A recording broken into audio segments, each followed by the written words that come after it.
Yeah. Use the Force, Luke. Sometimes truth isn't good enough. I feel the need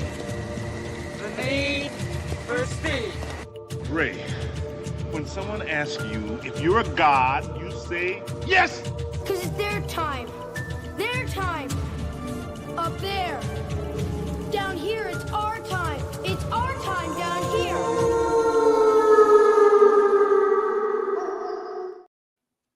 Dude, it's not even that it was terrible. It's that you feel bad and a whole lot of secondhand cringe for Ice Cube watching War of the Worlds 2025. But that's not what I'm going to talk about tonight on FrostCast. Because it's Wednesday, it's FrostCast. That means we talk about all the other horrible things going on for the most part in genre, entertainment, and fiction. So we're going to bring in King Z, who also won't talk about War of the Worlds with Ice Cube. Because I don't get how a dude that is obviously a creative guy that obviously has creative timing. He's been in a bunch of movies. He's not just Craig from Friday, but I wish he made Friday Part 7 instead of sticking me with War of the Worlds. Because my God, watching him on a webcam for 2 hours was insufferable, dude. It was bad. It was capital B. It was bad. I can't. It was really bad. It was. Dude, I mean, I haven't even watched it, and I know that it's bad. Just from the clips and the comments I've heard about it, I just don't want to see it. Dude, and what's up, Pape? Hello, dude. There's so many parts that just keep compounding the bad. Like we just talked about the drone that they used to save the day at the end by uploading, because it's War of the Worlds. They got to upload a virus to the main server at DHS headquarters in a world where there's no electricity, no power, satellites have been EMP'd, and Ice Cube literally dives to the finish line to jam the flash drive in before it looks like he's overcome by like nanobots. Right? And I'm like, the whole movie is 2 hours of people running around talking to their significant others, holding the phone in front of them because they got to stay on camera because it's one of those stupid screen life movies. So there's never like an establishing shot elsewhere. Like it's all news footage and people literally running with their phones out like morons for 2 hours. Every character, moron. Like they just couldn't do it. Like you see the tripods like 4 or 5 times. They looked okay, but the effects look like your first crack at After Effects making like a channel intro. It's like, oh, cool, fire, particle effects. Like, nah, dog. Now, possibly the best part is that the movie tries to frame itself with Amazon being the good guys and being pro-free speech and anti-censorship. And these assholes actually layer in a part where there's a tweet from Senator Chucky Schumer where it's like, you don't have the authorization to go online with like the Goliath surveillance network, as though that dickhead wasn't one of the guys responsible for suppressing free speech for like the last 5 years during the pandemic. Like it wasn't him and it wasn't Bezos at Amazon doing this kind of shit. Like it's not them not those guys overseeing YouTube that prevent us from doing these kind of things. They tried to gaslight you into thinking they were the heroes. That was the cringiest part of the movie. Because it's on Prime. It was a Prime promo video. You literally have a how-to video. Yeah, one that works for Prime. You have Joan Prime. They throw out the slogan. It's the delivery of the future. Dude, and they got a tagline that comes up a bunch of times in it too, where it's like, whether you're on the surveillance side or the anti-surveillance side, they say it no fewer than 4 times, you guys are more interested in what's in people's Amazon carts than doing the right thing. And I'm like, I want to be on your side, but you sound like an idiot. so I can't. I mean, maybe the surveillance guys are right, but it was bad. I should have put that on the thumbnail and said I could literally tell you how bad this was for 30 minutes. It's that bad. Like, and you wouldn't get bored because you'd be like, tell me more about the next worst thing that was in this movie. It set a record. It has a 0% on Rotten Tomatoes. Dude, 0%. I mean, that takes some talent. Dude, it takes some dedication to the game. I'll tell you that much, because as we know, like the Acolyte only got as far down as I think 13. Like I think it bottomed all the way to 13 and then stabilized at like 18. But I mean, other crap movies are like the most lowest rated of sequels of all time that only get like 2 reviews from like the 90s. Like I'm sure there's like a Hellraiser sequel, like a straight to DVD thing that has a 0. You know, like remember the old parody movies like Meet the Spartans and Not Another Teen Movie? Like some of those things probably have 0. Ice Cube, War of the Worlds 2025 getting a 0. It just shouldn't be a thing. You know what I mean? Like it should either be 50% because it's got Cube and he's got some personality, but like it doesn't work watching him with like the hockey beard trying to be not Ice Cube while being as cool as Ice Cube while only being at his desk for the entire movie. My man never gets outside because when the grid goes offline, the building locks down. So he can't even go outside. It's bad. Dude, exactly. Ishtar, higher rating. Exactly. Well, as King Z just said, anything literally has a higher rating because it's 0. Has a higher rating. I feel like this calls for an entirely new playlist off the live side of the channel where we just call it like absolute bottom or something, or like rock bottom or something. No, you just call it why. I just call it why. Why? Just the letter. Yeah. Question mark. Why? Question mark. I don't know, man. Dude. I said the wife came downstairs. So one of us had to leave to go pick up a kid at soccer camp. Usually I draw the responsibility because I'm home in the early afternoon now, right? And I said, I might need you to go pick him up. I can't look away from this train wreck because every time I think I'm getting bored with it, another fuel car, like a tanker car, smashes into the back and just explodes. It's like every 5 minutes, the next dumb thing happened. I was riveted by how fucking stupid it was. Like Fire in Space doesn't begin to cover how abysmally dumb it was, with literally this looking like everybody just mailing in the performance, except his daughter. Whoever played his daughter, like the pregnant chick in the promo that you probably saw, like she actually has a little game, turned on the waterworks when needed in like that pivotal scene near the end. But my God, dude, just bad. But stay away, everybody. Just stay away from War of the Worlds 2025. Even the Cruise version was better. And I didn't even like that one. You know? Yeah. 90s era Sci-Fi Channel version, pretty good. I like that series. It was all right. But yeah, anyway, what are we talking about today? The original radio broadcast. But like that all worked because like it was like the information being delivered to people that didn't know better, that actually panicked upon the broadcast. Like this one, it's like he has the information to himself, gives it to no one. The world finds out at the entire time that they're under attack, and like for somehow cameras in the internet are still working like a week into the attack. And I'm like, I don't know, man. There's a tree branch went down the other day, like a mile from my house. I lost power for 2 fucking hours. These assholes have like thousands of meteors dropping tripods and taking out satellites. And somehow you can still reach your family on WhatsApp. You can still control the temp in your fridge. You can still hack into traffic cams and shit. Come on, dude. You're a G-man. That ain't how that works. Not at all. War of the Worlds 2025. Not on my bingo card. What a dumpster fire. What are we talking about today? I don't need to. I'm weirdly amped about this crap movie. I don't know if you can tell. It's kind of fun. Yeah, Velocipaster has a better rating than this movie. Dude, I think I've seen that on Tubi. Oh my God. But that was a bad movie just to be bad. That was meant to be bad. Dude, yeah, because it was made by 3-4 dudes like us in our 20s on a budget of like $8. It didn't have the Prime brand behind it. It didn't have a budget. Dude, what's the budget? Can we get a budget on this real quick? My God. You know, on War of the Worlds, like if somebody comes in here and tells me it was $120 to make this, and that somehow Cube didn't get 90 of that 30 million, I don't know how that was done. There's no way that movie cost them more than $15-20 million, and it all went in his pocket. Yeah, like he was the budget. He was the budget.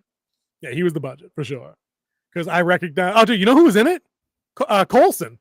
Agent really? Coulson. What's his name? Yeah. He was the head of DHS. I was shocked. I'm like, dude, like they didn't call you for Doomsday? Like you're not getting the daily minimum on Doomsday at least? I don't know. I guess not. That was disappointing because I've literally recognized no one else, and I was like, we know where the money went. 98% to Cube, 1% to Agent Coulson. So talking about seeing weird cameos in movies, there was this movie that was on Netflix, and like it had John Cusack in it. So I'm like, all right, I'm going to watch this. Just has John Cusack in it. Right. And then like everything, like that part shot and it was actually looked decent. Every other part of this movie looked like me running around with a Sony Handycam shooting it. And I'm like, how did they get John Cusack in this? Because they backed the Brinks truck up, poured it through a funnel and into his wallet, and with the guarantee that like they would use all of their budget to support his 3 scenes. Yeah. And everything else was storyboards. Well, instead of paying like his movie rate, they probably paid what his day rate was and shot everything he had in one day. Right. And then he bounced and went back to wherever and lived his life. Exactly. Like the Like- the later movies of Bruce Willis before he retired. Same deal. Yeah. Like I found out in the movie Highlander, Sean Connery was only on set for 3 days. Yep. Famously on set for 3 days. And most of his stuff was reaction shots that they filmed. Like they did like 4 hours of just straight reaction shots. And nearly getting decapitated by Christopher Lambert, who had terrible vision at the time, and did filmed all his crap without his prescription eyeglasses, and nearly almost took his head off 5 times. Yeah, So imagine being blind and not speaking the language and being the role, taking the lead role. It's a little weird. Good just for him. a little Secure bit. the bag. But once Secure the again, bag. we have Clancy Brown once again. Oh man, the Kurgan.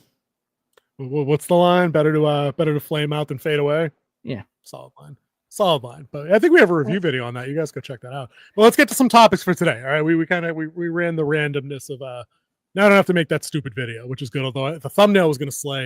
I was going to get Craig standing, getting laid out, and then have Debo's head on top of one of the tripods, but then having Craig's dad being in the background, like, "Get up, Craig!" It was going to be a good thumbnail. I might just make the thumbnail. Could be fun. But you want to talk some Alien because as we know, you're not a big fan of the franchise. But as you say every week, yet I've seen every movie. I know. I don't know why. I'm one of the few who actually liked Prometheus. Oh God, dude! All right, get out of here and bring the Oracle in then. Yeah. So Alien Earth starts next week. Yes, it does. August 12th. Unless you got an advanced invite to see. I guess it's playing in some movie theaters in select big cities nearby. You had to sign up for access. I got the email, but I couldn't get in. I was playing in Boston, so I missed out on the opportunity. But they were doing the pilot episode on like the big screen. So the pilot 2 episodes, like what we're getting on the 8th. I mean, on the 12th, it was going to come out this weekend. But it looks like the hype is real. I haven't watched any of the review videos because there were some early reviews. I guess there's no, what do they call it? Like the blackout, like people can talk about it. They're not getting video struck or anything like that. But people are saying there's a good mix of practical and CGI effects. That there seems like there's some politicking, not like, Western politics, but like corporate politics, Game of Thrones style between the 5 big corporations. Because I guess there's 5 of them. I have some information on that I managed to research a little bit. So the red flag from the thumbnail that I wanted to get your take on first is their non-commitment to sticking with continuity, which concerns me as always. But if they're just doing an alternate timeline, I guess I don't care as much, but we don't know if it's an alternate timeline. What do you think about not sticking to continuity in something like this, as opposed to like not sticking to Batman or X-Men continuities? Does this concern you? Well, it depends on how bad the non-sticking to continuity that it has. Like, are they coming to like modern day America, like today, or are they going in? It's going to be a future America that they're going to, kind of like before they could warn everybody of these aliens. They have this ship crash in. Now, if it's an alternate timeline, they can do whatever they want. And you won't care because it's its own thing. Okay. It's its own thing, standalone. Yep. Just excuse me. Bring xenomorphs to America and how the American military and the average Joe fight against xenomorphs. I think that could be fun. Joes versus aliens. Joes versus Xenos. Yeah. Yeah, not that great. So it's probably a little bit further along a timeline than you think. I'm reading this takes place 2 years before Alien. So we're already in kind of the distant future from present day, because I believe that would put their timeline 100 odd years from now, at least. I think it's like 2150, something like that, 2130. I don't know. Yeah, 21 right something. that time. If that's then that's fine, because the ones who went out to find the original ones that with Sigourney Weaver, they would still be traveling because they didn't really have FTL, like super FTL, like wormhole type. It was just cryo sleep. Yeah. Mm-hmm. So if that happened while they were out, that would be just a mismatch of timing. And I don't even think they took Ripley back to back to Earth when they recovered her. She only made it back to a station, and then she went back out with Burke. So they don't know what's happening back on homeworld Earth. So this could definitely work and fit into it because it wouldn't jeopardize anything that the other movie established. Sorry, dude. Pape says that timeline ruins aliens. I would tend to agree with that, but I'm here to upgrade I'm here to downgrade my original concern. So what I'm reading, and that somebody had posited kind of a theory for the show, is that if it could take place present day, at any point, whether it's 2025 or 2130, whatever it is, it could take place around our timeline or 2 years before Aliens, whenever that is. And as long as it's limited containment situations and not a full-on onslaught, infection, pandemic, overrunning, whatever of Xenos, we're good. So if the whole thing has to do with isolated Xeno attacks and the other, there's multiple lethal species that are involved in some of the press release material, where those cyborg teams get sourced out to like go do deep space research and bring things back. Like that's their whole gig. But if those specimens are brought back to like secure black sites, things like that, and it's not a Xeno on the loose in like Times Square, these things could be contained, and misinformation could be addressed. And who controls the flow of information in the future when it's 5 megacorps that run the world. We were just making fun of that a little bit earlier when we were talking about War of the Worlds with Ice Cube and censorship and things. So it got me rethinking about how some of those themes could work, where it would be, if there's not Xenos in a mall like in Gremlins in like, downtown Boston, it could be a limited scope or a limited situation. And it would we already don't believe things now when we're shown demonstrative, objective proof of things. So it might not ruin the timeline as I thought or that I feared it might. So what's your take on that in terms of scope? Instead of, Battle of Yonkers like World War Z with like the army versus like a legion of zombies, what if this is something more smaller, more contained, like in labs or something like that, or in like isolated locations like The Thing? I don't think they would be able to isolate it that much on Earth unless it's like in a mountain somewhere, and we see that it's not that. We see that the ship crashes in a metropolitan area, so there's hard to cover that up. But it, like I said, with the traveling and space time, and it could definitely still work, because if you don't have faster than light travel, then they probably don't have quantum entanglement to do faster than light communication. Right. I mean, that's right. It's all wrapped up into the same sci-fi pod of concepts and tropes and things. Yeah. So information isn't flowing back and forth. It's trying to be dated. Think Interstellar, when they were getting their mail, like they were already gone for 10 years before they got mail that they sent them when they were, or video messages they sent them when they were. It's the time dilation effect of near FTL travel, right? Yep. I mean, so does it make you feel? Oh, hold on. Pape is asking. The scale of the danger is what will drive the new show. Dude, I don't even know if it's that, because I feel like that would be great to drive a movie. I want that constant tension that then gets resolved in a finale in a movie. But for a series, I'm really rethinking my whole what I want out of this show to be something more like Game of Thrones or House of the Dragon, or something that has a long-term arc, and then the 3-episode arcs that King Z is always talking about, where there are, I think I want it bigger than just a straight up bug hunt. I want corpos to beat each other's throats, sabotaging the other company, maybe causing a containment breach in your facility, suppressing information over here. But then one of my guys gets left behind and a fucking Xeno drags him into an event. I don't think the Xenos at all are going to be the stars of this show. I think it's very much going to be a character driven, non-survival mode show. I think it'll be like hopefully a better version of the garbage Resident Evil show from Netflix. I think what we're going to get is a 9-episode movie. I mean, because that seems to be the style, and I do kind of hate that. I do kind of hate that, where it's like, dude, just make a trilogy then. Develop things like the right way over a trilogy.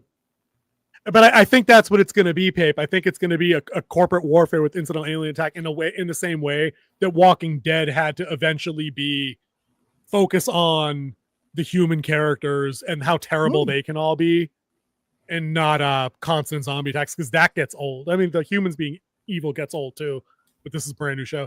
Maverick, welcome. Maverick says Alien 3 is underrated. Alien 3 is an interesting specimen. Alien 3 is one of the ones that I often fantasize about starting a new playlist of rewatching now that I'm older, because I wonder if I'd enjoy it more at current age than I would at, how old were we when that shit came out? Like 20, 17? I don't remember. It's been a hot minute since 3 came out. That was like mid-90s even. Yeah, that was like mid-90s, yeah. So, because I have a suspicion that I'd be thinking higher of Alien 3 now that I'm 20 years removed from hating what they did to Hicks and Newt. I'm one of those guys. I fucking hated that creative decision. Really hated that. Also, Maverick says Alien Earth reminds me of Alien Resurrection. That concerns me because that movie is indefensible. That movie's hot garbage. That movie was straight garbage. I agree with that except one. for Michael Wincott, except for Top Dollar. He's awesome. Oh, all right. We get some dissenting opinions on Alien 3, but that's the legacy of Alien 3, the dissenting opinion. So I think it's got some ups and downs. Charles S. Dutton is pretty good. I like some of the creature effects. I love the Ripley ending because you could have just been like, we're good here. We wrapped it up. She killed the final queen or something. I'm good. I think Aliens is still the hands down favorite best movie in the entire franchise. Agreed, dude. Just enough action to make it rewatchable 1,000 times over. Memorable characters. It's quotable. It has a good pace to it. Yep, 100%. Dude, I've said this before about Aliens a gazillion times. When you're writing side characters and supporting characters, the fact that 20, 30, 40 years later, however long it's been, I still remember all the Marines' names tells you something about the efficacy of the writing that went into that movie. Maverick says, I'm no longer bashing great movies just because of creative decision, i.e. Transformers, the movie, Predator Danny Glover, Bill Paxton movie. Yeah, got it. Yep. I'll do because I'm high on Predator too now. Alien is the bomb, but Alien is a slow burn of a bomb that definitely escalates over time. Aliens grabs you from the beginning and doesn't let go. I liked Alien because it was that slow burn. It's that slow burn to a good horror movie, like where you don't see the monster until it's too late. Yep.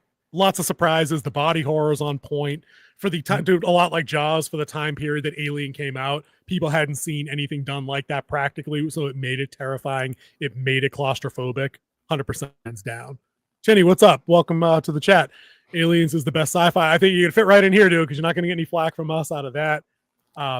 When you get out of Alien, I think it was a wise move to gear shift into what they did for Aliens, where they give you a bigger cast. They do the thing, dude. You know what it is? It's a bunch of wish fulfillment gone wrong. Where because that's all everybody ever thinks would solve the problem in that situation. We're going to send in a bunch of badasses with state-of-the-art firepower. We got some CX nerve gas things. We got an APC. We got dropship.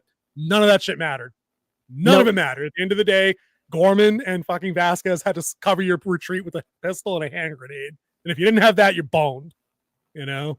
But that's why that change in pace while still meaning the claustrophobic nature of Aliens, the mounted guns in the turret, sealing yourselves in, like, dude, you're boned. If you're barricading up, you're boned. Yeah. If you're no longer mobile, you're boned. Like, that's just how that goes, you know? But you're also fighting a superior enemy. It's like modern hunting. If you're out there hunting a cheetah, it's going to be faster than you. It's going to be more agile than you. You have superior firepower, but there's a good 50-50 chance he's going to get you before you get him. And that's the same kind of thing. Especially when they cut the power. The fucking animals, how'd they cut the power? Exactly. Yeah. Dude, exactly. Maverick asked thoughts on AVP. King, I'll let you take that. AVP was all right. I love the tagline. One of the best taglines ever. It's like, what was it again? Remind me. No matter who wins, we all lose. Yeah.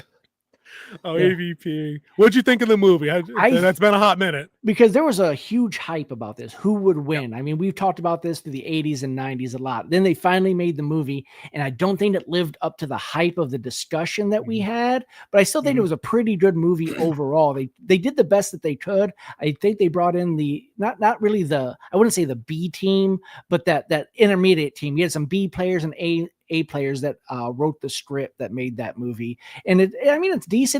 It's fun to watch, but it's not a barn burner, I would say, or a must watch. It's definitely not a must watch, but if it's on, I'll catch a recap of it. It came out at a time when those comics from Dark Horse had already been around for a hot minute, so people had already had an idea that they wanted to see that the same way they wanted to see Freddy versus Jason for decades, and that also got caught in development hell. But I think you're right. This became a very late 90s, early 2000s flavor with the stupid rock music and the strobe lights and the slow-mo. And it became a Freddy versus Jason kind of thing. Like, I'd have been better off if there was just one Predator, kind of like how they tried to do in AVP Requiem, cleaning up a mess in an isolated location by himself without his weapons, had to find him back. I didn't even need the humans. Didn't need to. I saw another question in there. It was, what is your favorite non-alien alien movie? I think I'm going to go with The Thing. People still talk about like the way it builds tension because you don't know who it is. Like Right. the tension becomes a character at one point because of the paranoia of, are you really who you say you are, or are you dead and you're the thing? I think that one would probably be the better one. I know a lot of horror directors who still to this day quote that it is one of the best horror movies ever made.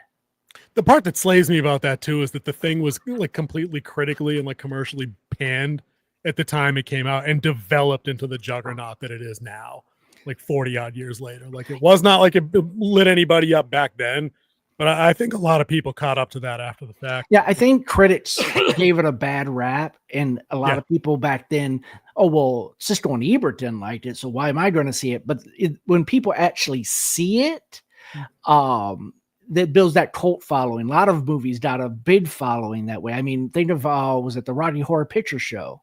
Yeah. That movie would not have been what it is, because the movie itself really isn't all that good, but it's the fan participation in the movie that makes it so much fun. And carried it for decades after the fact. I would agree with Maverick's take. I think you have a different take on Prometheus and Alien. I liked the movie for what it was. Covenant, I would agree, ruined. Covenant was really bad.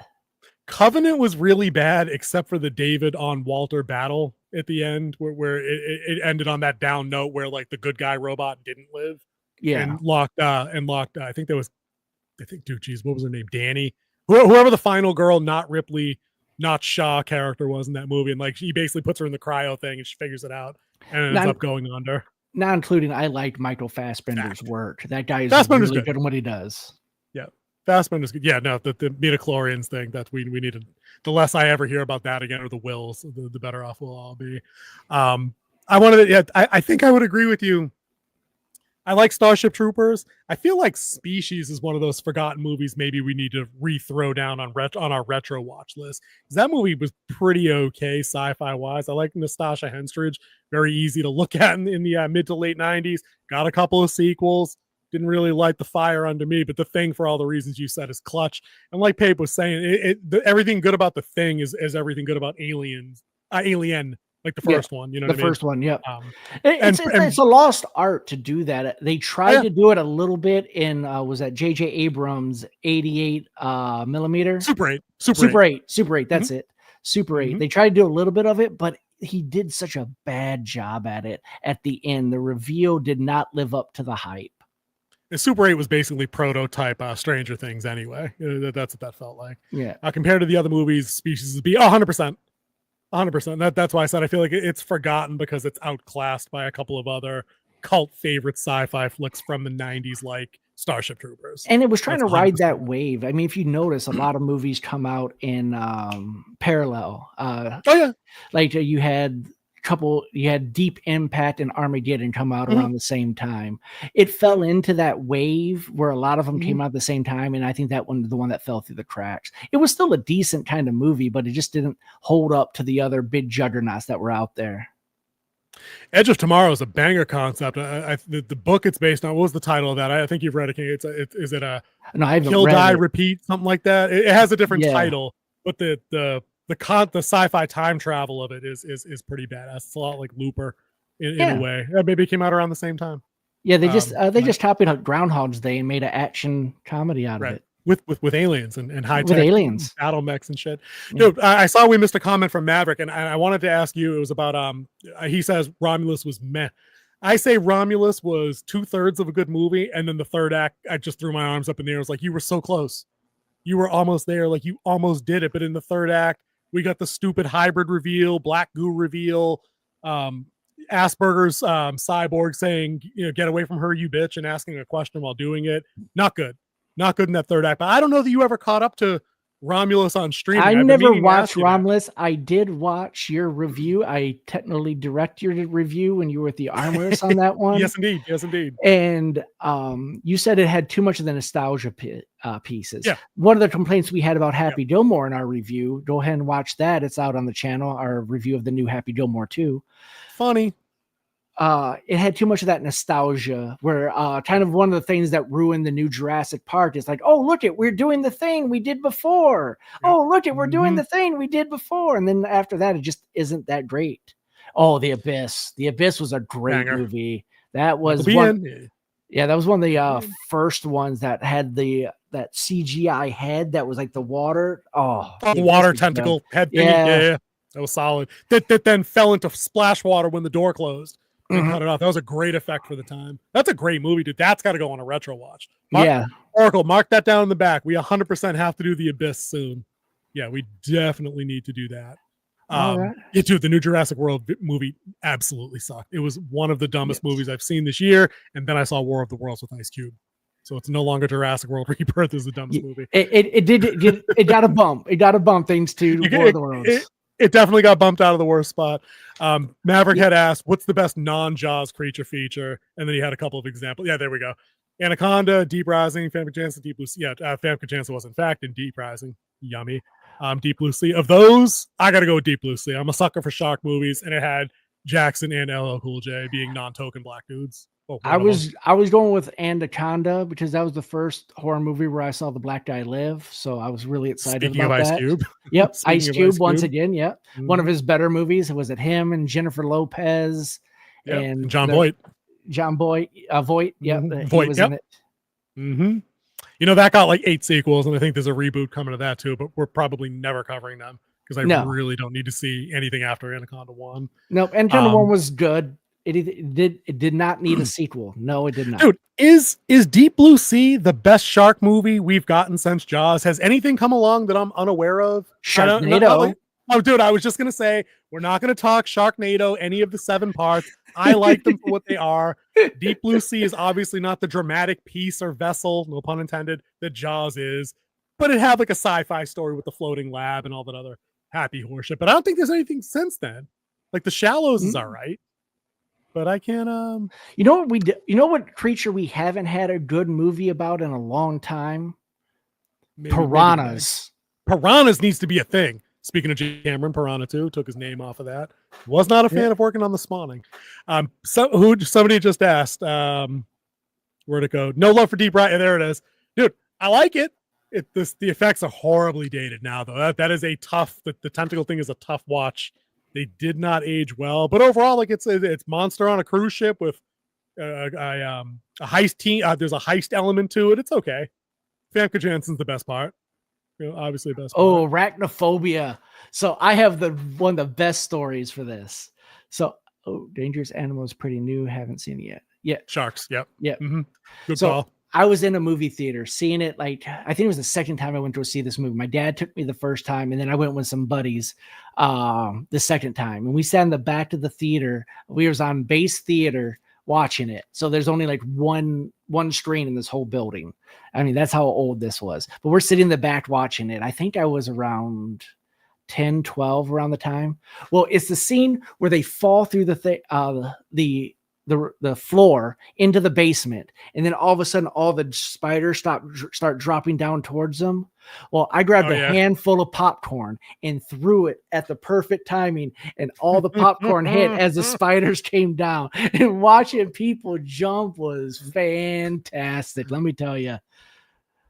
Dude, I don't remember if it was Arachnaphobia or 8-Legged Freaks, which I love, which is a terrible movie. But it's got Deputy Dewey in it. It's got Scarlett Johansson in it.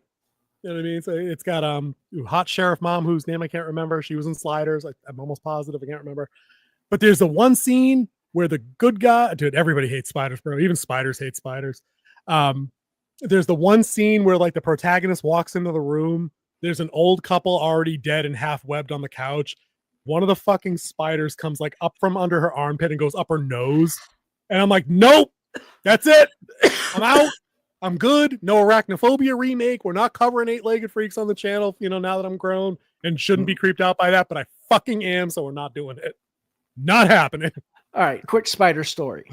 Another one? Yep, another spider story. So I was there searching on the internet, and you know, on my phone, I have the where you swipe all the way right, and it's like all news stories. Yep. One of the news stories that came up, I think it was like 4 days ago. There's a spider in the Amazon who is so scared of predators, it builds a exact replica of itself using leaves and other like Dude. stuff that's fallen on the ground, and then goes hide. So when something attacks that, it can spring out of nowhere and inject it with venom. Nope.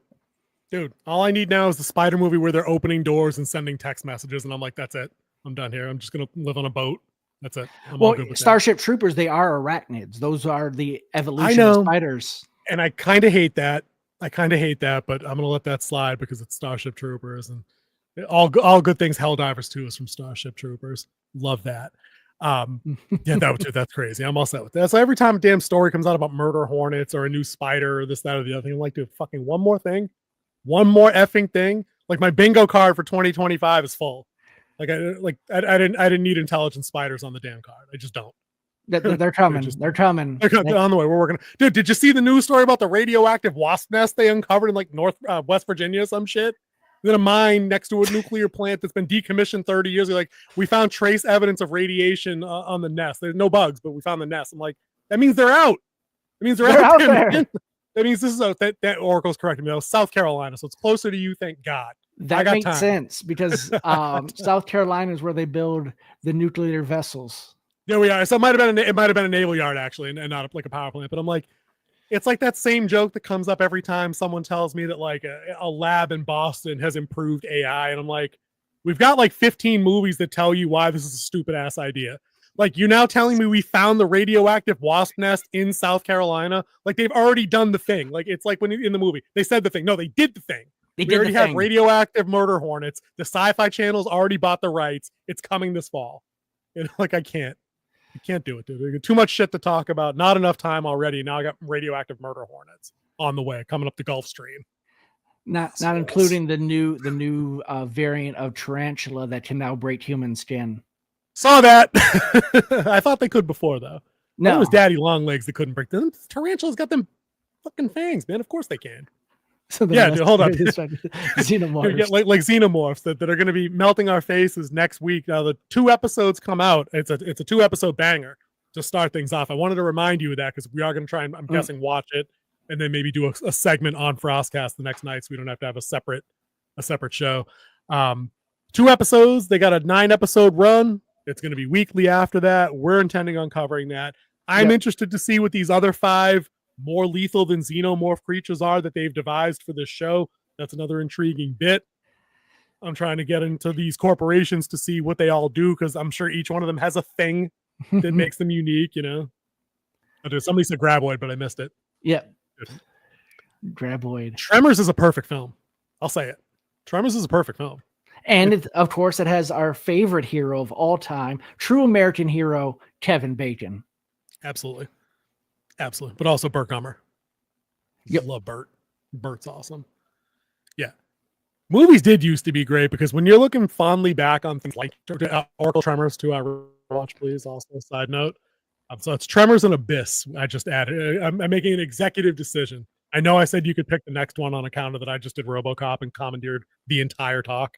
You can do Abyss, and we're just going to make that your pick. Okay. Tremors is great. The 7 sequels, not so much. But Tremors, on the budget they did, with the pacing that they had, the effects work, with the practicals and the in-lens, they did all kinds of gangsta shit on that movie to make it look good. Yeah. So going back to Alien Earth, I believe there needs to be one scene where you have these more lethal aliens and xenomorphs side with the humans, and there's one who's standing on top watching, and he just goes, "Let them fight." And then I shut it off and went back to watch The Acolyte and Ironheart back to back. That's what would happen. I definitely don't need that. Leviathan wasn't bad. And Peter Weller was in that, and we just did RoboCop. And I'm just making all these connections between how great things used to be versus the crap we do get today. Leviathan, underrated. I'll say it, underrated. Well, and he did get to punch Meg Foster in the face. Yeah. Well, speaking of crap that's being made today, and we're sticking with space, let's get to our Starfleet Academy talk. Yeah, this won't take long because it banks in the unconfirmed rumor territory, but I think elements of that do stand out on the rumor that it's been canceled already before it's launched its pilot, which means you're only getting season 1 and season 2 is ixnayed. and it kind of makes sense because Skymount, is that the new parent company that their merger finally went through? Skydance, sorry, not Skymount. Skydance, yeah, Skydance acquired the thing. I saw the rumor. I can share the screen and show you guys the article real quick. I'm gonna get all boomerific-y here. We're gonna do a little share screen to Starfleet Academy. So this is on Cosmic Book News. I caught this off of Clownfish TV. It's a great channel up there. Just check that out. So yeah, Starfleet Academy Season 2 canceled before Season 1 even airs. There was info down here. It was in a quote section that I got through. It's basically right here. Is that the execs over at Skydance, they've seen the early edits of Season 1, not massively impressed, and because a show like, as you can imagine, even a crap Starfleet show, a Star Trek show, just like The Acolyte, things like that, just like Ironheart, they still cost $30 million an episode. Yep. And this new company is not interested at all in their bullshit. Like they're 100% just not interested in going with that kind of stuff anymore. So I don't blame them for pulling the plug. Like you already got all this crap in the can. You may as well run it and see if anybody watches it at all. Maybe you get a little ad money, but nobody's signing up to a streaming service to watch this effing show. We didn't do the trailer review. I don't know if you watched it on your own time. It's embarrassingly juvenile. I have not watched it. I do know one of the WWE wrestlers, Becky Lynch, is in it because she was talking about it before she came back to wrestling. God bless her. But apparently she had come back to wrestling because, well, Hollywood wasn't calling. And I think because her resume is 100% Happy Gilmore 2 and Starfleet Academy. So, yeah, that didn't do her any favors. I like the Gilmore too, but this show isn't doing anybody on any favors. It looks like the worst kind of like Zoomer, Gen Alpha cringe humor where like everybody, it's just nonstop throwing up emotions on the screen. Nobody does anything heroic. Nobody does anything inspiring. It looks like the worst type of garbage fanfic, and that's how you end up with the character that's in the lead picture to all these things, where there's like a female Jem'Hadar. But now they want to talk about, well, she's half Klingon, and I'm like, okay, so we spliced Klingon DNA somehow with Jem'Hadar DNA. I don't care. Like you start writing in half versions and hybrids of characters when you have no other story to tell. It's easy money. It's easy. It's self-insert easy money to sit there and play in somebody else's sandbox and be like, what don't we have on the menu of characters? Oh, we'll do a hybrid gem. Stop it. It's someone who doesn't respect the source material nor the fans who really commit to Star Trek. Star Trek has one of the most devoted fan bases out there. Still, you want to talk about fanatic fans? Those are the fanatic fans of the Star Trek. It's the reason why they revolted when they were talking about Tarantino doing a Star Trek movie, because he would violate Starfleet code with the way he writes dialogue. Mm-hmm. Which I would argue isn't too much different than what you got on crap like Discovery and crap like Picard. You have people on these shows, working on these shows, that don't understand that when you write Starfleet officers, you're supposed to be writing peak human achievement. These are people that are the top 1% of the top 1% of like a graduating class. That's what they're supposed to be. They're supposed to be overachieving genius kids. You know what I mean? That have grown up and then like been through the academy. Now they serve on a paramilitary organization's flagship. Do it exactly like Rings of Power. That's a great comp. And we all know how well that worked out. Except that this show isn't going to get the benefit of front loaded with, what was the buy price? $2 billion, where they're going to front load all the set builds and all that stuff. No. That ain't happening. They didn't have that money to begin with. They definitely don't have it now after the Skydance merger. Yeah, I said Paramount needed a hit. Everyone came back at me with like, oh, they have Strange New World. We're good. You have one show on a whole streaming service that people really want to watch. And you don't even have that. Dude, and that's a good point, babe. They understand. They just don't care. Dude, it's the echo chamber that they live in, where they're out of touch with what we do, what we like in our fiction. And as for Strange New Worlds, I watched the first 2 seasons of that. Season 1 was okay. It's not like it was a return to form of TOS, DS9, or TNG. No shot. And then it's devolved since into becoming like a crap variety show that's under like the comedic level of like a show like Scrubs or Psych, where like they've got a musical episode, they've got an episode where everybody's puppets. Like, you never needed that in Trek. You just needed dude, go smoke a bowl and come up with the wildest sci-fi idea you can. Go find a bunch of 25-year-olds that read a bunch of classic sci-fi, smoke them up, and let them do whatever. You know what I mean? You literally don't need to convert General Hospital or fucking or any teen show. I don't even know what a teen show is now because I just don't care. Like One Tree Hill shit. You know what I mean? Like you don't need to convert that to Trek. It didn't need to be Dawson's Creek, and I'm only thinking Dawson's Creek because we just watched Fringe and Pacey's on Fringe. That's why I remember that. You know, but that's Trek in a nutshell. It's I told you, it's 17 people were on the cast trailer. There were 14 women, 3 dudes, and they all sounded like they were high school sophomores at peak age, but they're in charge of shit at the school. You know what I mean? Like they run shit at the school, including like they're instructors at the academy, not just like students and shit. I'm like, nope. Not like anybody in law enforcement or the military that I've ever spoken to that achieved anything. And then people will go, well, you don't like females in Star Trek. We had no problem with Voyager. We had a fantastic captain who stood by Academy or Starfleet code and kept her people alive. The one thing I didn't like about Voyager is that they had a cool concept where they had, limit supplies and stuff like that. Yeah. But that they threw that right out the window. Like when they started, they're like, we only have 32 photon torpedoes with us, and we only have this. And then they shot 122 photon torpedoes over the run of the show with no resupply in the Delta Quadrant. Yeah, that's a tough sell. But dude, you can go back even further than that, and we can throw a whole bunch of Star Trek shit at those kind of critics. The same way we give them the Ripley, we give them the Sarah Connor. Dude, Trek going back to the OS had a great female character on it, but she wasn't ever in command. So I get that that's a criticism, but it's a product of its time. But when you get to TNG and DS9, you have women that are in the Admiralty of Starfleet. Dr. Crusher is the head doctor on the ship. The other doctor that replaced, why can't I remember the other one that replaced her for a hot minute? I can't. But you get to DS9, you have Dax, you have Kira, with plenty of Cassidy Yates, Cisco's wife, in the end of the show. Like the franchise is full of great female characters. They weren't all Deanna Troi boob shirt on the bridge. That's stupid. But that's what these clowns skipped over. That they skipped over the eye candy and went with body positivity. Everybody's crying all the fucking time, and it ruined two series out of the last 3 they had. I don't watch Lower Decks. The animated shit doesn't do anything for me. All right. Well, we got about 13 minutes left minimum. And what else we got? we were going to talk about summer blockbuster season coming to the end, but let's answer this one. Have you read any of the Alien comics when they were on Earth? I just in my hands 4 hours ago had a $40 compendium at Barnes & Noble. It's called Alien Year One, and I couldn't pull the trigger on it because it was $40. I'm going to look for a used print of it, but I have not, but I mean to, because I've read some of the novels back in the day. What is the sword behind me? The sword. Oh, I went the wrong way. It gives them the right to rule England. That's all right. We can say. One sword to rule them all. That was a ring, dumbass. The sword that you rule the country. The ring lets you. Oh, he who shall pulleth the sword shall be king of all England. Exactly. Because handing out swords, some tart from a late, handing out swords is a great form of government.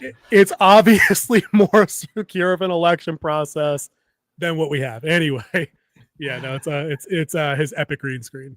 Yeah, I just Winter Wolf's Den Prime Effect. I was playing with some AI and I said, give me a throne in a frozen cave with a cool sword point down. And that's what I got. Now, Pape points out that Excalibur is a great movie. I believe The Sword and the Stone is the superior entry because I'm a sucker for the animated classic. The animated classic and Sword of the Stone stands in a room by itself, but Excalibur, I agree with you, is a fantastic movie. Banger movie. Better than that melodramatic First Night with Sean Connery and Richard Gere. And 10 times better than that crap movie A Knight's Tale, which all the girls went gaga for. Now, King Arthur, I don't like the tale. The one by Guy Ritchie, was surprisingly good. Did you like that one? I wasn't that big of a fan of that one. I was not. I wanted something a little bit more out of that. I don't know why. Whole separate playlist on King Arthur movies coming up. We can do that, but not the one with the dude from Sons of Anarchy. No, not that. That is the one. Talking about? Yeah. I definitely didn't like that one. I did like that one. I thought that was pretty good. I liked the dialogue. The one person I didn't like was David Beckham in it, but other than that, it was pretty good. It was a good story. Was he bending it? He was probably bending it. That was the he was bending the knee. Yeah, I bet that's probably why they cast his dopey ass. And Guy Ritchie's English, and he's a huge football fan. So of course, no, that makes sense. The one with the automatic crossbows. Did I type that to myself? Oh no, the Oracle is logged in under my name. No, I'm like, wait, I typed that? No, What? No, just happened. Nope, that was a Robin Hood movie. Oh yeah. Oh, where they're walking in a ruined city like SEAL Team 6 with bows drawn. Dude, dude, you're mocking it. That's basically the premise of your book, not for nothing. Like that's your same general theme. They have SEAL swords. 6. They have swords for close combat. Fair point. Just throwing that out there. Dude, we could talk for 4 hours on Men in Tights, and I believe we had that planned at one point. Yep. Because we're going to talk about all the scenes that friendly men in tights. I still use... Yes! Dude, I still use the line, and it really pisses people off when I do it. A toll is a toll, and a roll is a roll. If we don't get no tolls, we don't get no rolls. You break that out by about the 4-drink mark in any given social gathering, and people just start rolling. It's funny. It's funny. I like it. This isn't really the Mississippi. I'm on the East Bank. I'm on the West Bank. Well, I ain't say, hey, Blinken. Did you say, hey, Blinken? No. I said, hey, Blinken. Monty Python on the ground. So we should probably get together the dedicated comedy list, because we said this when we were going to do the Spaceballs thing. We were just talking about Spaceballs 2 upstairs. Yep. Even the family's excited about that, and they're not into any of the following parody crap like we do. That's wild. But dude, I gotta rush us through the comedy section here, because I want to bring up this other thing.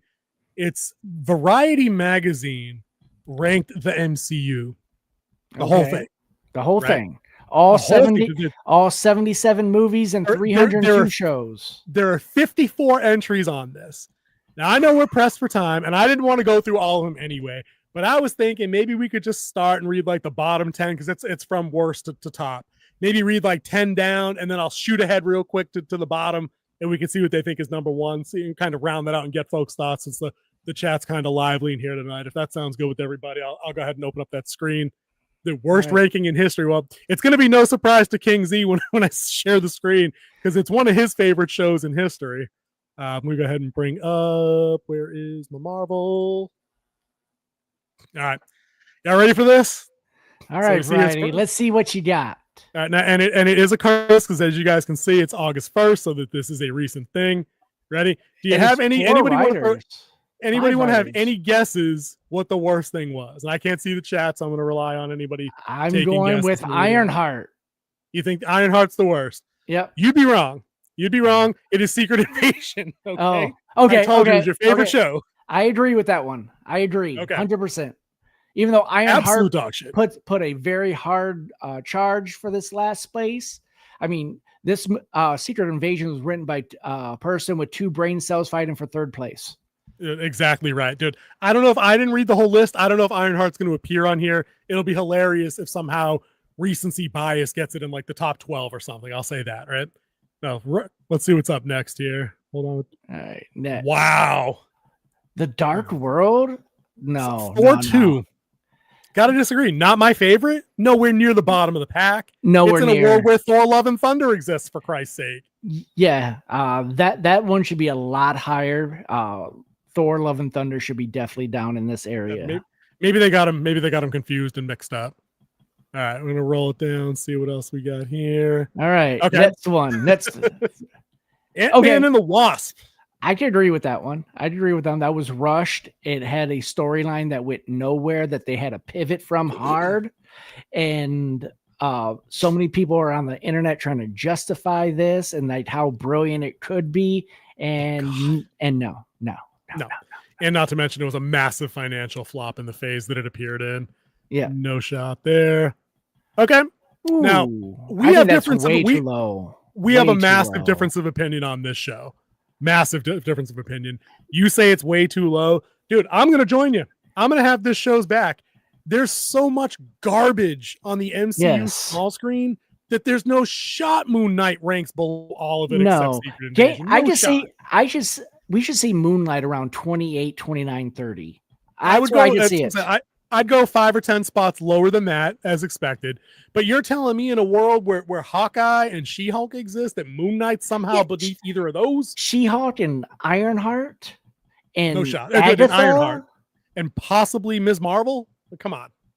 Come on. No shot. No shot. Come on. Let's get some t-shirts that just say, come on. Right? Come on. Here we go. Now see, this There is we some go. bullshit then, right? That's Here ranked we way are. too high. Too high. Ranked It's way too high. And they had the audacity to put Dark World below it almost all the way to the bottom. Yeah. No chance. They should easily flip-flop. Easily flip-flop. Dude, I'm not sure, but I think I might actually prefer the Marvels, like Captain Marvel 2, over Thor Love and Thunder, except for that banger beginning, which was kind of okay in Love and Thunder. The Marvels might have been a better overall movie start to finish than this crap fest. I'll say that much. I honestly think that. Honestly. All right, let's keep moving here. We see what else we got. We gotta keep going. Gotta keep going. Oof, no. Oh, hell no. Dude, I got nothing. I'd love to. Maybe I should run the bios on the author of these articles before we do things like this, so we can catch other, Gen Alpha asses out there in the open. This is extremely too low. Incredible Hulk was a good movie, other than that they had to recast Edward Norton because they said he was a real pain in the ass on set. And was this the Banner one? Money. This was Banner, right? No, that was Edward Norton. In 2008 was Edward Norton? Yeah. Oh, okay. I always mix them up. Okay. All right, let's see what we got here. Dude, I'm not reading the rest of the list. Right? There's no timeline, in no multiverse, in no state of reality, altered or otherwise, is Iron Man 2 worse of a movie than fucking Iron Man 3. There's no shot. No shot. I am offended by this ranking. Offended, sir. Are we living in the worst timeline right now? Dude, we must be. Oracle, fetch my dueling gloves and slap the author of this article. I can't. I've had enough of these. Because unlike other Robin Hood actors, I just speak with a real British accent. I'm not gonna. I'm just gonna keep rolling the list. I'm gonna read a few more of these things. Okay. Echo. This sounds about right. It could be lower, but they padded it with too many things that are better than the show. Dude, they're telling me Echo is a better product overall than Iron Man 2. Really? No. No. The show is a dumpster fire. I watched it all. Last one on the bottom. Oh God. See, this should be challenging Secret Invasion because this actually is a dumpster fire. Categorically, it's a dumpster fire. Name a character in this movie, please. Black Knight. Because I told you that last FrostCast. Oh, okay. You didn't know that either. Okay. Right? That's what I'm saying, dude. Nobody knows this. Where's the sequel? Oh, there isn't one. Where's the connection to other movies? Oh, we finally addressed the giant fucking robot in the water, in the ocean, in another Marvel flop. With, all right. Captain Falcon. All right. Now take it to number 10. Go jump to 10. Just saw Captain Winter Soldier.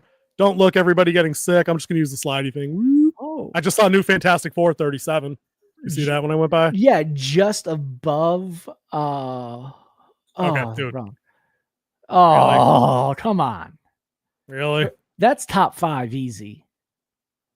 I didn't like Homecoming that much, but I wouldn't argue it being in the 14 spot. Yeah, out of all the other. It's about right. All the other Spider-Mans definitely need to be in the top 10 though. Far From Home, No Way Home. This is a crime. 13. That's a crime.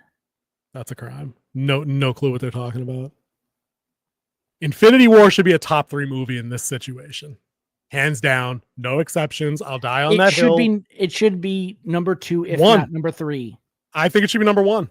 What's better than Infinity War? That's true. Not Endgame. Infinity War was better than Endgame. It had a better story than Endgame. Yep, and it was better executed along the way. Endgame has portals, and the farther I get away from that, I really start to actually not like that movie that much. Portals is a great scene that carried that movie because it's the catharsis at the end of everything. You know what I mean? But other than that, not the good. Avengers Infinity War is badass. Yeah, the whole thing start to finish. That was a complete movie. And that's not even in the top 10. Imagine that. Dude, Guardians of the Galaxy Volume 2. Okay. That's about right. 11 just Mary Poppins, y'all. Yeah. Mary Poppins, y'all. Well, it has that. The most painful death in the MCU. Oh yeah, dude. Took me by surprise out of nowhere. It hurt me right in the love nads. It was like bop. It hurt. Couldn't do it. All right, we're into the top 10. Loki, I know you're gonna be okay with that. Loki's all right. Loki's a good series. Loki's a good series. Ragnarok is good. I might put that in my top 10, but it would be 10. Mainly for the end. Just for the end. I think it was a good pivot from Thor 2, which is Dark Yeah. World. It was a good A little too pivot. slow. It had a lot of good comedy as well as some very Mhm. heartful moments in it. Yeah, and I love Thor powering up with Odin, like getting the dad speech. I love that shit. I love Yeah. that shit. So when they do that, you're the god of hammers. He's Yeah. like, oh, we're good now. That was Yeah. some good shit at the end of that. Dude, Iron Man top 5. There's no shot it's in the 8th spot. This is criminal. It is the movie that launched a universe. And unlike the DC current launch, actually turned a massive profit and set the tone. Yeah. It did exactly do end of the movie. No, I am Iron Man. It's not just a suit. Yeah, that was awesome. All right, No Way Home was the 3 Spideys. I could see that. That's definitely a top 10 for me.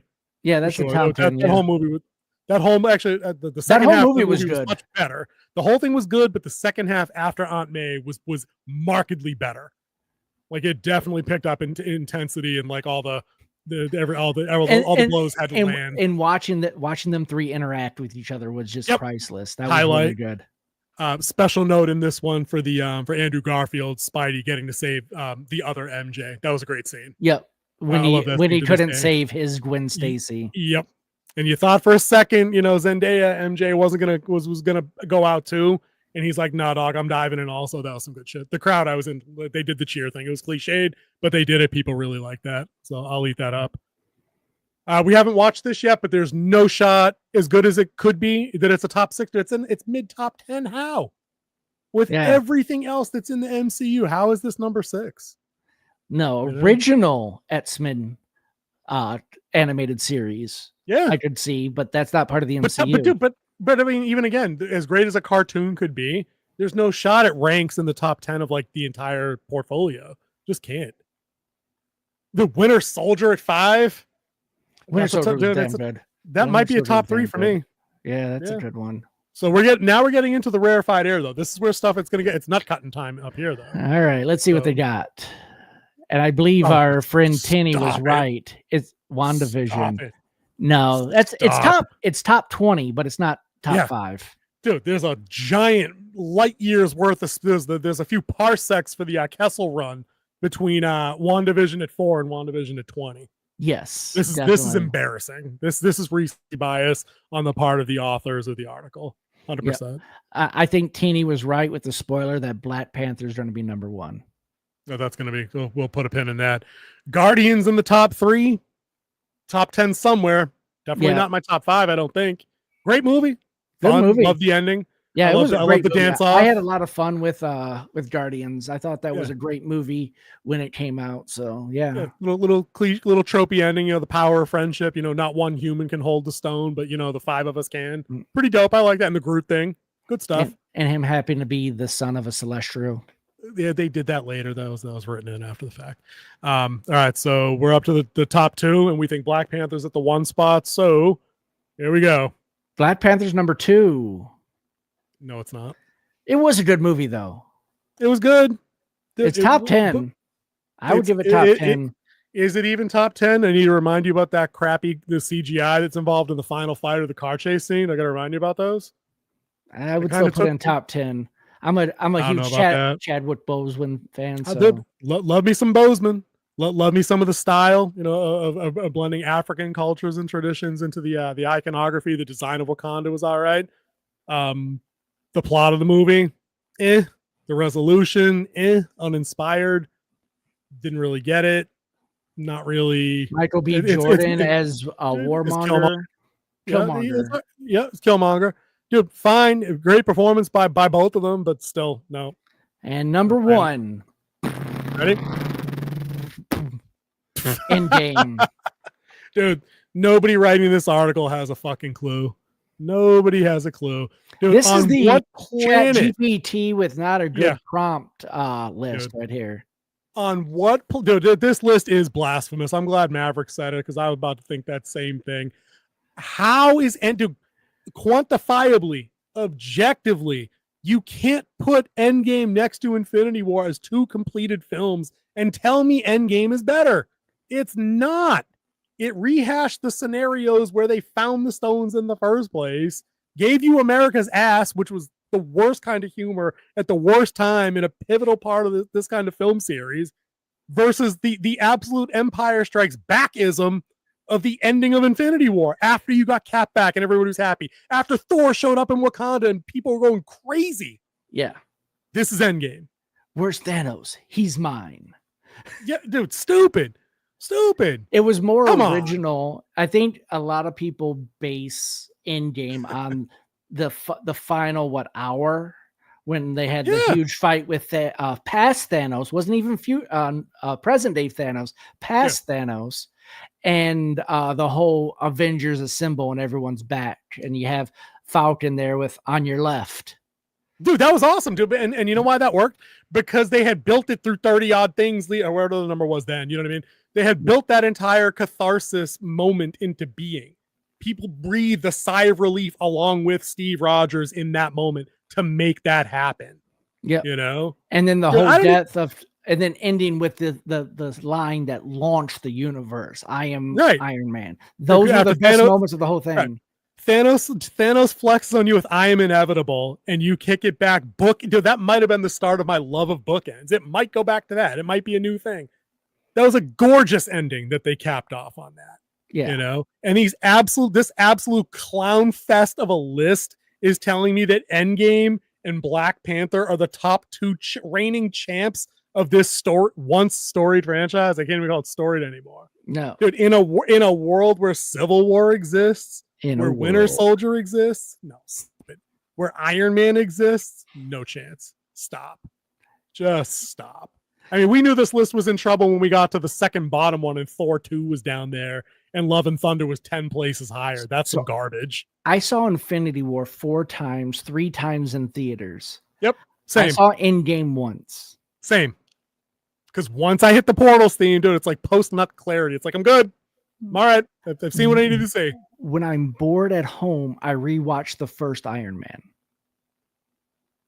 I could see that, because again, some of the individual setup movies were done intelligently. They told smaller stories. They didn't have sky beam blue lasers burning the hole in the sky or a world-ending kind of threat. You know, that came with Avengers. That was tired after a while. Some type of sky beam. Beams. Sky beams. It was like the theme of the 2010s. Yeah, I can't do it. I can't do it with that list. I think Pape brings up the good point. There's a demand for a FrostCast ranking of the MCU. Dude, I don't know that we could ever get a consensus on that between the two of us for sure. But I mean, maybe we should work on that. We would have to work on would have to use that dueling lists. One of the either dueling list or we have the strike. We can move it up one or down. Like we did that one ranking list. Like I'll say, all right, this movie's this, and they're like, no, I gotta strike that. We're moving it up one. Okay. Yeah, dude, we did that, but there weren't 54 entries in whatever list that was. That this would be a giant. We had 23 on that one. Oh, dude, was it Action Heroes? It was action movies. Action movies. Yeah, that was a good one. That was a good one. Yeah, dude, Maverick just summed it up. Dude, kudos. That if I could gift you a membership, I'd do it, but we haven't activated that yet. That he could have put together a better list using nothing but a box of scraps. There we go. I gave you my best Obadiah stain on that. Yeah, dude, exactly right, dude. Because we just watched Ironheart, and we know that we can do better with the box of scraps. We did that for the fucking review videos on those. We're better with the box of scraps. Remember that time her suit worked without a working power supply, but then they needed a power supply to power the power supply. Remember that shit? And somehow her suit charged without a power supply. No idea. But the working photon beam from the hand repulsor worked in the alley though. You remember that? Yep. And it had enough power to maintain storage for her AI. Dude, now wait. Do you think that the working repulsor beam in the alley is dumber plot-wise than Fire in Space from the Acolyte? Is it dumber? It's close, I would say. It's close. Because I could see one way that there's Fire in Space and the way the fans of the Acolyte, which I still think are fictional and made up beings, like of course they are. They live with fairies and elves somewhere. Dude, more people signed the petition to bring the Acolyte back that hated the Acolyte because we wanted the memes and source material for YouTube. Where they show the one spaceship in Star Wars where the fire jumps out of it. That would be possible if there's an oxygen flow going out, and then it would burn out and quit. It'll be done. It'd be like, and then done. Thank you. This was mechanical failure and a burning machine. And it stayed burning. It stayed on fire. Yeah, because she had a whole cell phone conversation while she was putting the damn thing I'm like, out. is she going to take her helmet off and like take care of this? Or We got you, Tenny. Don't worry. That's what we do. We try to have a good time doing it too with Ironheart. And then I saw this one real quick from Pape. I just wanted to bring it up there. Maybe the top 20 films, MCU, Spideyverse, DC, everything. All superhero. Ooh. We would include definitely all kinds of weird shit in here. we would need a definitely left and right limit. Like every superhero made up until year 2000 or up until 2010. We need a left and right limit set on that. Yeah, we need parameters because I'd throw crap on there like barbed wire. Like I'd throw like Pam Anderson barbed wire on there. Technically a superhero. You know, you could throw all Darkman, Spawn. You know what I mean? Spawn deserves to be in there. That's everyone keeps talking about what movie needs to be remade. That one needs to be remade. That one based on source, either back from then or any of the current runs that I happen to enjoy. That'd be pretty sick. I see this one here from Kenny also. Hold up. Just Crown Green Lantern. Oh, just made what? Name that the best? Are you high? Yeah, we were doing the worst of list. Yeah. How do you mess up Green Lantern? You know what? I take that back. You can mess up Green Lantern. Clearly they did. And you know, if you can mess up a Fantastic Four movie or a Superman movie or a Batman movie, you can obviously mess up a Green Lantern movie. So I take that back. I guess it just shouldn't be difficult. Like doing Blade. They messed up Flash. They messed up Flash. Good point. The greatest Flash story of all time, Flashpoint. Nope. You did. They messed up Batman with George Clooney. They messed up Superman. We gotta hold up Maverick right there though. That movie is terrible, but I'll throw the challenge flag because there's nothing wrong with Halle Berry in that costume except the stupid mask. Just throwing that out there. I'll temporary stay of execution on worst stuff just because of that. That movie swept the Razzies. Worst movie, worst director, worst actress, worst male lead, worst everything. Yeah, swept them. So do you know who's the only actress to win Best Actress and Worst Actress in the same year? No, that would be. Can't be her. Nope, it was Sandra Bullock. Okay, so Miss Congeniality must have been the worst. Nope. Speed? Nope. I'm trying to go back. No, you have to think of two movies that came out the same year because Razzies run parallel. You're right. I give. And yeah, Michelle Pfeiffer is a great Catwoman, in fact. Yes, Michelle Pfeiffer is a great Catwoman. Scene for real, and that was awesome. Yep. So that's right with Annette. The worst. I give you the worst movie. You'll have to guess the best movie. It's gonna be tough. The worst movie was Something About Steve. 28 Days. Nope. Too soon. That was my only Sandra Bullock guess. Blindside. Oh, true. I could see that, and I do recall her winning an award for that. Yep, she won Best Actress for that. Revealed as being not accurate. But the same year, she won the Worst Actress. Yeah, she's in different things. I mean, she certainly wasn't winning Best Actress in the Bird Box. You ever watch that garbage? You ever watch that flaming pile of poo? Tell me you copied Tell me you copied your friend's homework without telling me you copied your friend's homework. Yeah. Mm-hmm. Ouch. Yeah, no, that was atrocious. Like I said, it's parallel. There's parallel movies always. Yeah, that's a thing. That's a thing. We should work on a top list though, or maybe a bottom list might be funnier. That might work. Oh, dude, that's what I'm saying. Like the whole thing got revealed as being whatever. I still think it's kind of scummy that if they did do any of the, if they actually did take that boy in, whether or not they acted as his financial conservators without authorization to a 15-year-old, and it all worked out for him. I don't know. I kind of look at the end result of these things. Unless he's claiming abuse, I don't know what to say. I should probably read up on anything. He still had them up on stage with him when he got drafted. When he got drafted, that's what I'm saying. So when you were 20, it was all good, you know. I am looking forward to Tron Ares. I am looking forward to it. It looks good. Jared Leto is a very good method actor, so I think he'll put everything he has into the role. Even though if the role's bad, he'll put everything he has into it, aka the Joker, aka Morbius. It's Morbius time. Morbin time. Get it right. Morbin time. I didn't watch it, so yeah. I think the only one of the villain verse, the Sony villain verse I watched was Venom in Venom. Time for Carnage. Yeah, I've seen Venom. I think the first two. I've seen Morbin Time.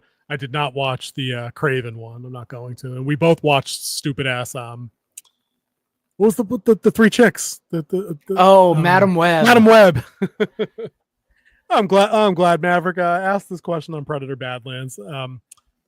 I think it looks like a dumpster fire. I'm really disappointed in what I've seen so far. I think it looks more like the Shane Black The Predator that came out a few years ago, and I was terminally disappointed by that. Terminally. Thought it was trash.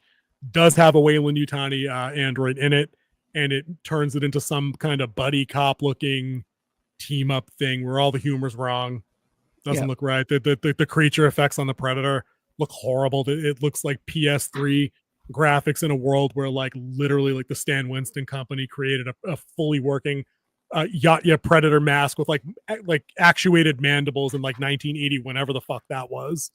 You know, it looks embarrassingly bad with Predator effects. And for anybody out there telling you, don't worry about it, it's just the trailer, I point you to the endless reels of history of people that tell me that same shit when new games come out.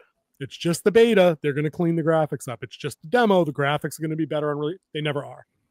Never happened ever in any game that I've ever played. And don't give me an unfinished product as the teaser. Give me a finished product. Right. Why wouldn't you want to show me the thing most likely to hype me up? And if that's the best you have for your Predator effects, it's laughably low quality. Laughably. So I just can't do that. No, dude, we were already memeing on that. We were already memeing on that last week. The Android Predator pairing with the Chewbacca backpack. It just looks stupid. And that's what they were thinking. Somebody thought they were clever. No, somebody thought that was a clever move. They admitted that that's what they used as inspiration for that.